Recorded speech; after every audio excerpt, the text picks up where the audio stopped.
Story world present. मैं SS Ahmad फिर आ गया हूँ एक नई कहानी के साथ।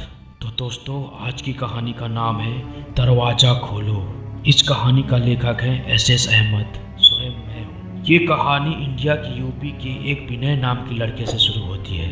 विनय एक बीमा कंपनी में काम करते हैं। उनकी कंपनी उनको एक जगह से दूसरे जगह ग्राहक से मिलने के लिए भेजती रहती है, जिसके कारण वो अपना घर एक ठिकाने पर नहीं रख सकते। इस बार उनको नेपाल के छोटे से पहाड़ी इलाके में जाना था, करीब 1 महीनों के लिए। इसलिए इस बार उन्होंने अपनी पत्नी को भी साथ ले लिया। परिवार में सिर्फ वो और उनकी पत्नी ही रहती थी। विनय और उसकी पत्नी दोनों नेपाल के लिए निकल पड़े। वैसे भी ठंड का मौसम था और नेपाल में ऊपर से बहुत तेज बर्फ पड़ रही थी। वो लोग अपने घर पहुंच चुके थे। अपने घर तक पहुंचने के लिए उनको बहुत संघर्ष करना पड़ा, क्योंकि घर छोटे से गांव में एक पहाड़ी इलाके में था, जिसकी वजह से दोनों बहुत थक चुके थे। रात के 12:30 बज चुके थे। जहां वो रह रहे थे वहां दूसरे घर एक दूसरों से बहुत दूर दूर थे। बाहर जोरों से ठंडी हवा और बर्फ गिर रही थी।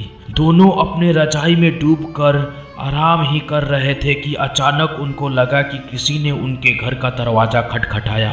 ठक ठक ठक ठक ठक ठक। फिर उन्होंने सोचा कि क्या पता तेज हवा चलने की वजह से ऐसा हो रहा है, इसीलिए उन्होंने उसको अनदेखा कर दिया। अगली सुबह विनय जिस काम के लिए आया था उसके लिए वो निकल पड़ा। उसकी पत्नी घर में अकेले ही थी। उसको समझ नहीं आ रहा था कि वो घर में बैठे वक्त कैसे बिताए। उसने सोचा कि चलो क्यों ना बाहर जाकर ही कुछ देख लिया जाए। बाहर ठंड तो थी पर हवा नहीं चल रही थी, इसीलिए उसने अपना स्वेटर पहना और बाहर निकलने को तैयार हो गई। जैसे ही उसने अपना घर का गेट खोला, वैसे ही देखती है कि घर के पास बने एक खंबे के पीछे एक छोटा सा बच्चा खड़ा है, जो उसको चुपके चुपके देखे जा रहा है। विनय की पत्नी ने उसको अपनी ओर बुलाया और वो नहीं आया और वो वहाँ से भाग गया। अगले दिन भी कुछ ऐसा ही हुआ। वो लड़का उसको फिर से घूरे देखे जा रहा था। इस बार उसकी पत्नी ने उस बच्चे को पकड़ लिया और पूछा कि तुम यहाँ क्या कर रहे हो। उस बच्चे ने कुछ नहीं बोला और नहीं कुछ बताया। विनय की पत्नी ने उससे उसके घर के बारे में पूछा, तब भी वो कुछ नहीं बोल रहा था। आखिर में उसका नाम पूछने पर उसने अपने धीमी सी आवाज में अपना नाम सूर्या बताया और फिर वहां से भाग गया। उसको उसका व्यवहार कुछ समझ नहीं आया। ये सिलसिला ऐसे ही चलता रहा। वो बच्चा रोज उसको खंबे के पीछे से निहारता रहता था। उस दिन रविवार की रात थी। दोनों घर में अंगीठी के सामने आग ताप रहे थे, क्योंकि बाहर की हालात बहुत खराब थी। इतनी खराब कि कोई थोड़ी देर के लिए बाहर निकल जाए तो उसकी जान चली जाए। अचानक दरवाजा किसी ने खटखटाया। उन दोनों को फिर से लगा कि शायद हवा की वजह से ऐसा हो रहा होगा। तभी फिर से किसी ने दरवाजा खटखटाया। इस बार खटखटाने की आवाज साफ आ रही थी। ये आवाज सुनकर दोनों डर गए, क्योंकि इतनी रात को वो भी जान ले लेने वाली ठंडी में आखिर कौन हो सकता है। ये आवाज सुनकर दोनों डर गए, क्योंकि इतनी रात को वो भी जान ले लेने वाली ठंडी में आखिर कौन हो सकता है। दोनों एक दूसरे का मुंह देख रहे थे। अचानक दरवाजे के बाहर से धीरे धीरे रोने की आवाज आने लगी। तभी विनय ने जोर से आवाज में बोला, कौन है बाहर, कौन है बाहर। कुछ देर तक आवाज तो नहीं आई, पर बाद में एक धीमी सी आवाज आई, दरवाजा खोलो, कृपया करके दरवाजा खोलो, बहुत ठंड है। ये आवाज किसी छोटे से बच्चे की थी। तभी विनय की पत्नी को ये आवाज जानी पहचानी लगी। उसने कहा कि ये तो वही बच्चा की आवाज लगती है जो रोज घर के बाहर खड़ा रहता था। विनय की पत्नी ने कहा कि हमें उसे अंदर लाना चाहिए। वो भागते हुए अभी दरवाजे के पास जा ही रही थी कि अचानक उनके घर के फोन की घंटी बजी।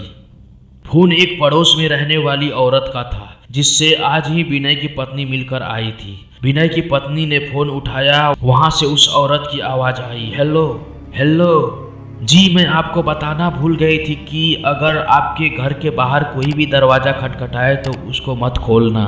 विनय की पत्नी ने कहा कि अभी मेरे घर के बाहर एक बच्चे की आवाज आ रही है जो दरवाजा खोलने को कह रहा है। तभी उस औरत ने कहा कि नहीं, आप बिल्कुल मत खोलना, वो असल में एक आत्मा है। यहाँ जब जब तेज आंधी और ठंड पड़ती है वो तब तब सबके घर के बाहर जाता है और दरवाजा खोलने को कहता है। वो ठंड का बहाना बनाता है और दरवाजा खुलवाने की कोशिश करता है। अगर कोई गलती से भी दरवाजा खोल देता है तो वो अगले दिन बर्फ में दबा हुआ मिलता है। यह सुनते ही जैसे उनके पैरों से जमीन ही खिसक गई। वो सोचने लगी कि जो बाहर दरवाजा खटखटा रहा है वो असल में एक आत्मा है। उन्होंने दरवाजा नहीं खोला। अगले दिन ही वो दोनों भागकर पड़ोसी के पास गए और पूरे मामले के बारे में पूछा। उस औरत ने बताया कि इस गांव में एक परिवार रहता था। पहाड़ टूटने की वजह से उस परिवार का विनाश हो गया। बस एक बच्चा बच गया था। वो दूसरों के घर जा जाकर खाना मांगता। एक दिन बहुत जोरों से बर्फ की आंधी पड़ रही थी। वो दूसरों के घर के बाहर दरवाजा खटखटाकर घर के अंदर आने को गुहार लगा रहा था, पर किसी ने भी उसकी गुहार नहीं सुनी। ठंड की वजह से सब अपने घरों में डूबके हुए थे। कल सुबह होने पर उस बच्चे की लाश बर्फ में अकड़ी हुई मिली। आज भी कभी भी जोरों से बर्फ की आंधी आती है तो उसकी आत्मा सबके घर के पास आती है और गुहार लगाती है। ये सब सुनकर दोनों हैरान रह गए। लेकिन वो वहाँ 1 महीने जब तक रहे तब तक 3-4 बार उनके साथ ऐसा ही हुआ। लेकिन विनय का काम खत्म हो जाने पर वो वहाँ से चले गए।